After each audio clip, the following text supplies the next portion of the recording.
you talk to people, and then what you see a lot of times online and what seems to be happening in the common discourse, especially among news media, is you have the death of George Floyd, and then you have like these little separate boxes. Then you have the protests and the riots, right?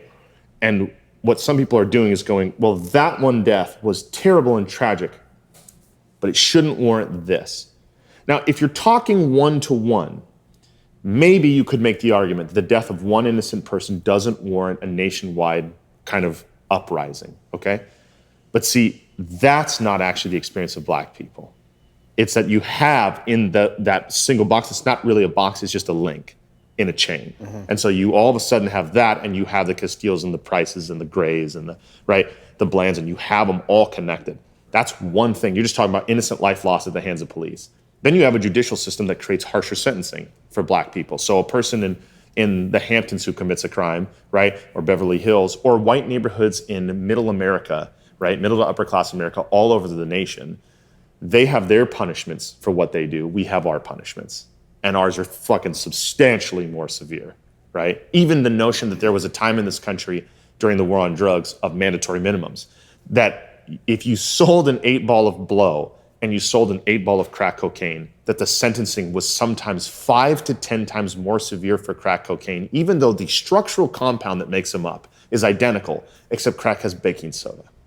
That's it.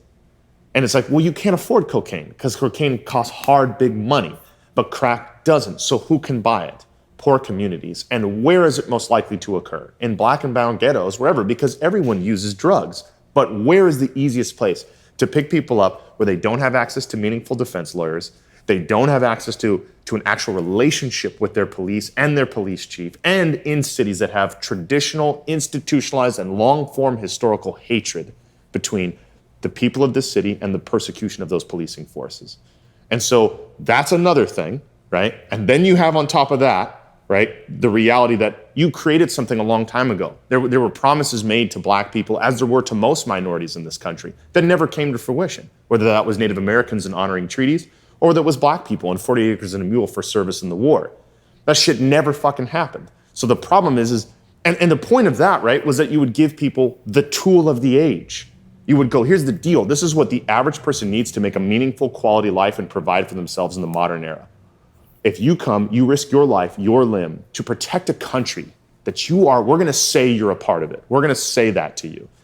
And we're going to reward you because we also know historically, we haven't just disenfranchised you. We stole you. We put you through the hardest labor of all time. And then when we couldn't keep you, we murdered you, right? So now we're going to give you the tool of the age. But you didn't. In fact, there was even a time where it was problematic if Black people knew how to read, if they knew how to educate themselves, if they knew how to achieve a life, whether it's Reuben Hurricane Carter as a heavyweight boxer champ, or Jack Johnson, right? Or any of the other famous and notable Black figures, Madam Alice Walker, right? Who found ways to bypass that bullshit and raise themselves into a position of notoriety, still how much sincere and brutal persecution came their particular way. But on top of it, you never gave the people that gave you that sacrifice, and especially as a country that's so oriented to its military and its military service members, to recognize that inside Black lineage, we have fought in every major war. We have sent soldiers to die in every war.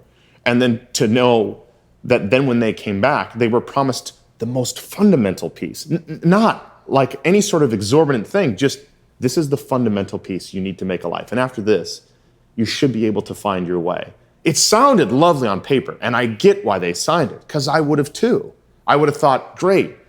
But that never occurred, and so now what you have is generational. Never mind the stuff with redlining, and never mind the way that lynching and Jim Crow and all that continued to affect Black people as time went on, and God forbid the fucking war on drugs, which could be nothing other than a nuclear bomb on the Black community, right? The point is that's another chain. Right? There's more. We can keep running them down, whether that goes to the way that Black people are imprisoned, to the way that you can go all the way down to children and the rates of expulsion and suspensions among Black children as related to white children in public schools for common offenses. So a white kid in Woodinville does something, right? A small suburb of Seattle. And then a kid in Detroit does another thing, the same exact thing. And this kid gets expelled from school. And this kid gets sent home for a 2-day suspension and gets to come back. There's so much that communicates.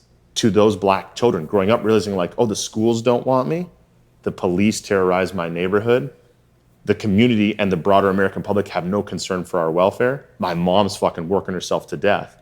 And I can't even tell you how many times I watch, which is so twisted to think about it, but to watch like an NBA or an NFL draft night, and when they get up and they give those speeches, and the way those young black men talk about their parents that come from those rough neighborhoods, about how awful it was. I don't ever hear that. I never hear that. I mean, rarely, I'm gonna be honest, I'm sure it exists, but I rarely hear that from the white athletes that make it to those stations in life. And to know that they're literally like, you don't get it, you don't understand how hard it was for those guys to get to that place, for how many sacrifices were made, how many dark, horrible nights that moms and dads went to bed hungry so they could feed their kids at the hope that their kid could have a better future, and just leaning and pushing and driving. No notion of, hey man, you have a chance to be who you are. It's a fair country. What do you like? Pursue that, as we know, which would be fruitful for any child, right? That kind of environment. It's not that way. It's, you got one shot. You're Serena Williams and you live in Compton, and your dad's like, never for you will you fall into what this can be for you, to this kind of poverty, to this kind of destruction, this kind of hatred and persecution. You won't be a part of this. And I don't care if we have to go to the court for 8 hours a day and bury your whole childhood here, because that's what's ultimately required for you to be something, to have a fucking shot. You literally can't even be good.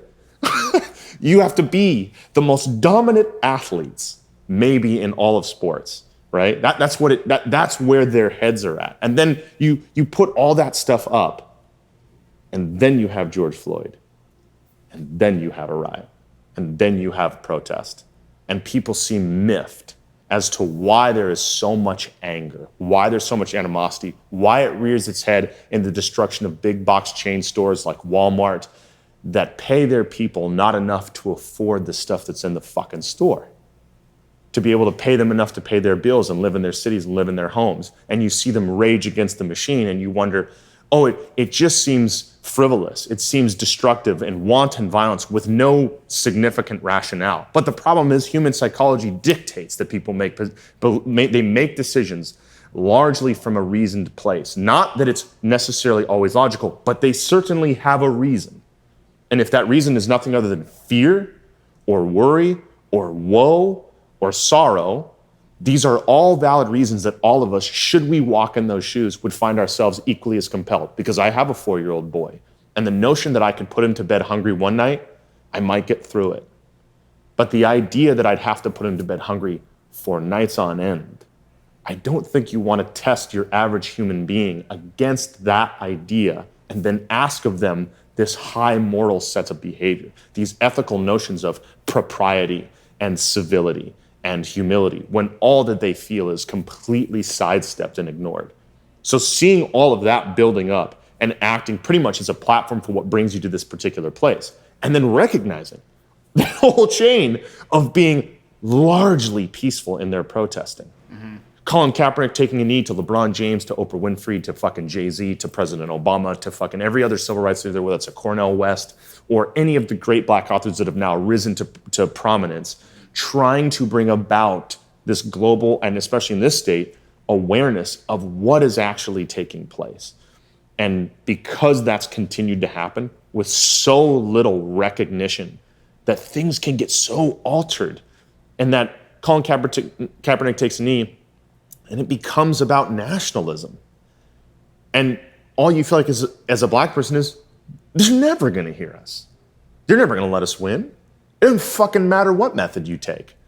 And Tupac had this great interview, and he said this, and I never forget it. And he said a long time ago, and he goes, if there was a home and you hadn't eaten, and in that home you knew they had a bunch of bread, and generations ago we knocked on that door and said, hey man, hey, and we're singing a song. Like, that's how it starts, real cheery. Can we please get some bread, blah, blah, right? It's all upbeat.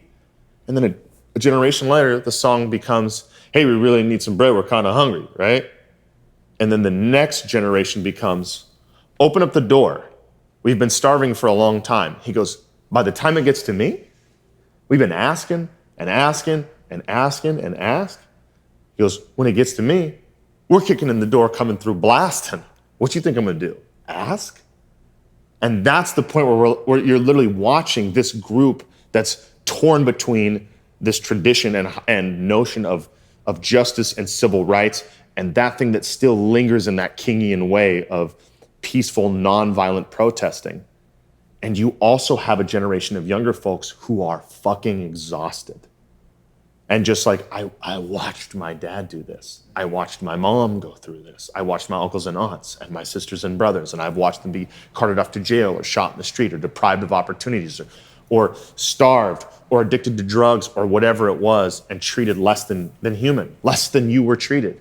And not wanting at any level. The other thing too, my head is at least spinning on this idea because I want people to understand that there is such a track record, even in the last 20 years, of Black people making real, meaningful, peaceful attempts to try to move things forward, and the lack of co-interest, that there's no real meaningful sense in America anymore of a mutuality, that what happens in my life is so unbelievably tethered to what your life is.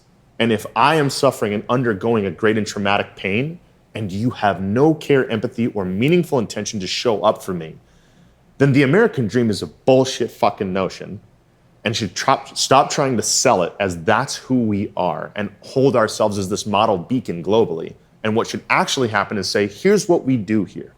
We formulate massive business. We are the big takers. We are the big muscle. And we make hard dollars. But if you're asking us if we deeply care and consider each and every one of our citizens, well, homie, there's going to be a problem when you start looking. When you start going back through the annals of history and reviewing how Americans and broad, powerful culture treated its marginalized, you will find a very small, if any, record of those people who really showed up.